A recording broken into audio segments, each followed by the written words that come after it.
Hey everyone, welcome to The Explainer. Today we're diving into a massive, multi-billion-dollar puzzle that is literally keeping logistics directors awake at night.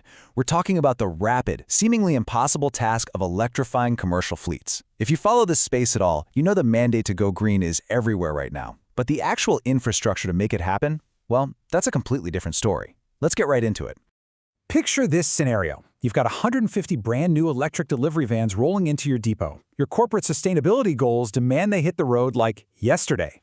But then the local utility company drops a bombshell, an 18 to 24-month delay to upgrade the local power grid to handle that massive energy draw. Obviously, you can't just plug a fleet like that into a standard wall outlet. This is a very real, incredibly expensive problem fleet managers are facing right now. So how on earth do you bypass the grid? So here's our roadmap for today. We're going to tackle the core fleet electrification challenge, look at the explosive $50 billion market boom happening right now, break down what charging as a service actually is, and then explore how mobile, off-grid charging is totally changing the game. First up, the Fleet Electrification Challenge, breaking the gridlock.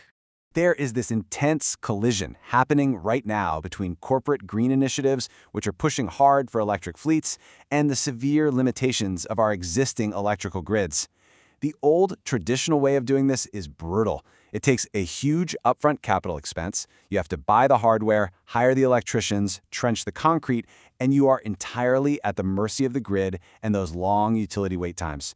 But on the flip side, we've got this emerging charging as a service, or CaaS model. It totally shifts the burden. We're talking low upfront costs, a predictable monthly payment, and it's a turnkey solution where a provider actually owns and runs the infrastructure for you. When you actually look at a massive fixed installation, like a huge setup from a company like InCharge, it really puts the sheer scale of this into perspective, doesn't it? The real estate, the hardware, the heavy construction involved, it's a lot. While it's highly functional once it's up and running, building that out traditionally takes serious capital and time. It perfectly illustrates exactly why the industry is practically begging for a different way to do things without tying up all their cash flow in heavy infrastructure.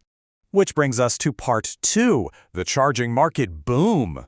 It is a literal $50 billion gold rush. That desperation for better solutions, it's sparking an absolute frenzy. Right now, the estimated global market size for fleet charging in 2024 sits at just over $5 billion. That is our baseline. It's already a massive industry, heavily driven by government incentives, rising fuel prices, and just a sheer volume of commercial EVs hitting the road.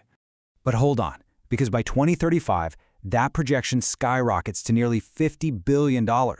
We're looking at a compound annual growth rate of over 23% for the next decade.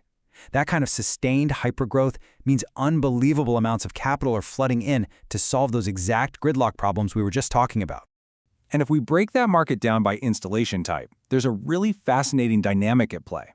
Fixed chargers, those big permanent lots, are still the dominant segment. They're the backbone. But portable charging, that is the fastest growing segment, hands down. Why? Because when you literally can't build a fixed station fast enough, these mobile solutions are rapidly stepping in to fill the gap. Moving to Section 3, Charging as a Service, the turnkey solution. So what exactly is this?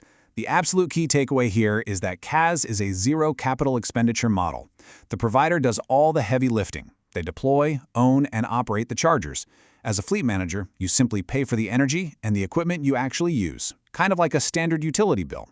There's no massive long-term ownership risk, and it essentially turns this giant real estate headache into a totally predictable monthly operating expense.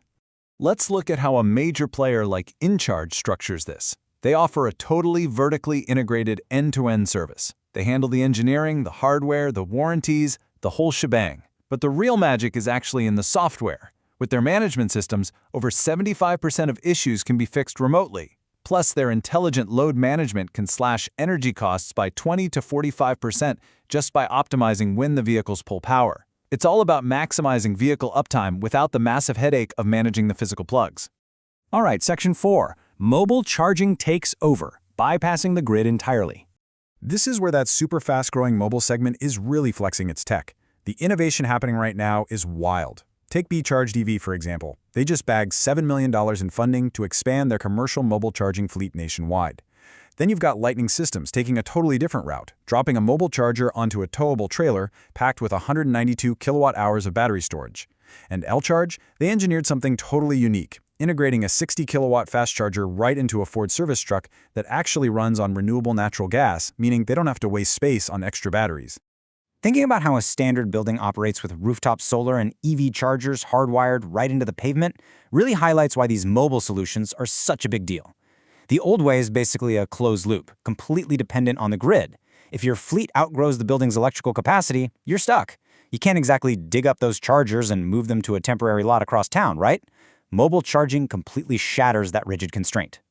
And finally, Section 5, Off-Grid and On-Demand, featuring SparkCharge's incredible 7-day hack. Now, this is the ultimate logistical cheat code. Remember that nightmare scenario from earlier, 150 vehicles and a 2-year wait for power? Well, SparkCharge has a model where they size a power hub for your exact needs, say delivering 9 megawatt hours a day for that whole fleet. Because it's mobile, off-grid, and offered as a service, there's no trenching, no waiting on the utility guy, they just deliver the power. The result? A massive fleet can go from absolutely zero infrastructure to fully managed live charging in just 7 days. 7 days! That is a mind-blowing timeline. To pull off a 7-day deployment at commercial scale, the hardware has to be an absolute beast. SparkCharge is using power hubs that can push out 5+ megawatts of power. They pair those with battery storage systems that hold over 1,000 kilowatt hours of capacity. They essentially bank energy during off-peak hours and dump it exactly when you need it at full blast. It's modular, it's totally silent, and it's zero emission. So it's perfect not just for delivery fleets, but for massive ports, logistics hubs, or even 24/7 autonomous vehicle operations. The logistics landscape is evolving at breakneck speed. We're shifting from a world where fleets have to bend to the rules of the electrical grid to a world where power actually adapts to the fleet. As we look at all these massive investments flooding into CAS and mobile tech, I want to leave you with this to chew on. What if the gas station of the future isn't a station at all? What if it's a battery that comes directly to you? Thanks for hanging out with me for this explainer, and definitely keep your eyes on this space. It is moving incredibly fast.